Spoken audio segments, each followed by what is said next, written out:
Hello, this is Eric D. Kirk for mamoworld.com and welcome to this tutorial about BeatEdit for Premiere Pro. BeatEdit analyzes your music clips and detects beats and other rhythmically relevant points fully automatically. It visualizes these points as markers in your Premiere Pro timeline so that you can easily place your cuts in sync with the beat. You can also create a quick edit fully automatically, and this is exactly what I'm going to show you in this tutorial. I have here the Surfing HD stock footage collection from Artbeats and a music clip from Premium Beat, and with the help of BeatEdit we will create the following edit.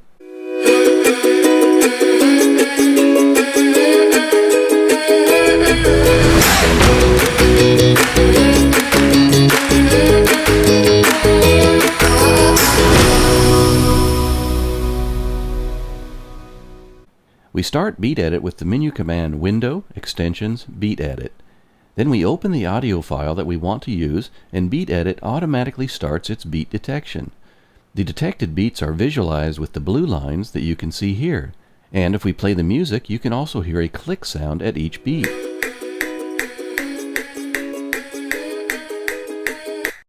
You can control the volume of this music with this slider and the volume of the click sound with this slider.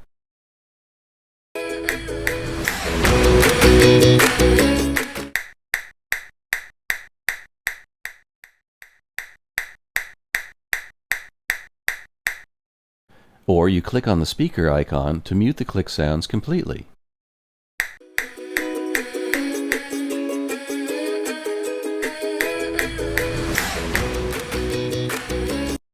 Since we don't want to have a cut at each beat, we can now select the beats that we want to use.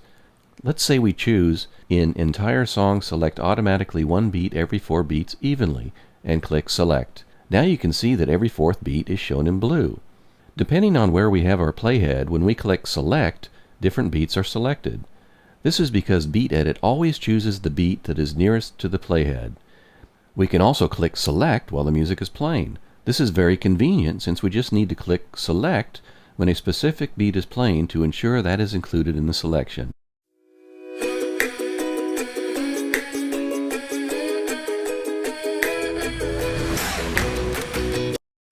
Now let's say we don't want to use the last 2 selected beats here.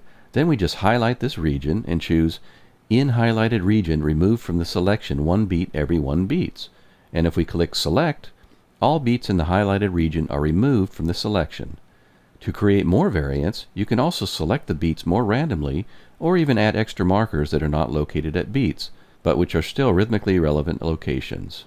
But we are going to cover this in a separate tutorial. Now let's bring our beat information in the Premiere Pro timeline. BeatEdit can generate 2 kinds of markers, clip markers and sequence markers.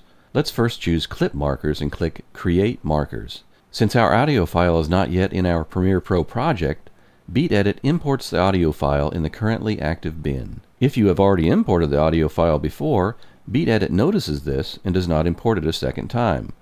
If we drag it into the timeline and make sure the audio track is large enough, you can see the markers here, right in the audio clip.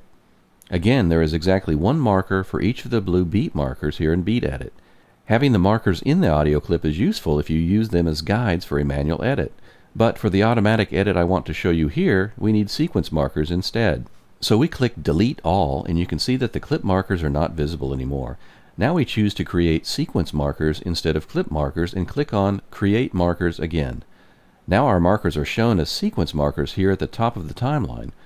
Note that in order to create sequence markers, you must have placed your audio file already in the currently active sequence so that BeatEdit knows where to place the markers. Next, we select the clips we want to use. We make sure we select them exactly in the order in which they should appear. So let's say we first choose the clips of these guys standing at the beach, then all these clips where they are surfing, and at the very end, I want to have this guy here looking at the beach. Now we move the current time indicator to the beginning of the song and click the Automate to Sequence icon here at the bottom of our bin. In the options, we make sure that ordering is set to Selection Order and place it set to at Unnumbered Markers. Then we click OK, and as you can see, the clips are now all inserted into the sequence and the cuts are exactly at the markers. Let's take a look at what we have so far.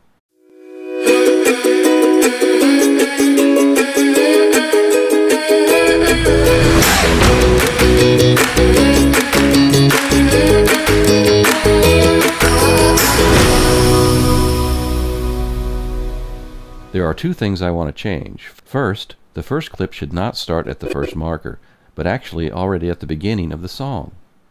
I make sure that the current time indicator is at the beginning of the song, and then I choose Marker, Add Marker, or the M key to insert an extra marker. When you insert extra markers like this, make sure that no clip is selected, since otherwise you generate a clip marker instead of a sequence marker. The second thing I want to change is that I want to change for this clip the part that is actually visible, because as you can see there is only the wave visible, but later on in this clip also a surfer appears, which will look more interesting. You can do this by using the slip tool. Just click and drag the clip to choose the part of it that should be visible. Alternatively, you can also adjust the endpoint of your clip before you run the Automate to Sequence command. To do this, we just double-click on the clip in our bin to open it in the source monitor.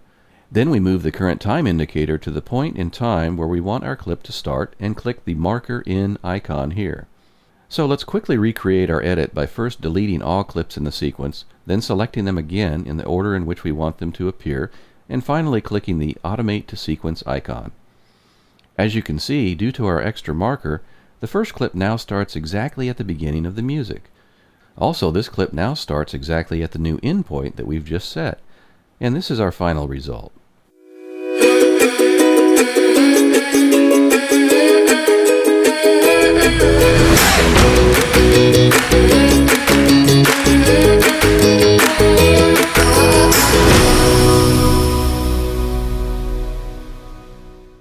As you can see, we were able to create an automatic edit pretty quickly and still had a lot of control about many details, like selecting specific beats to control the overall pace of the edit. Obviously, this clip was pretty small, and for longer edits, the amount of time you save is even more significant. Thanks a lot to Artbeats for providing the stock footage clips, and to Premium Beat for providing the music used in this tutorial. Again, this is Eric D. Kirk for mamoworld.com, and we hope you have fun experimenting with BeatEdit. We'll see you next time.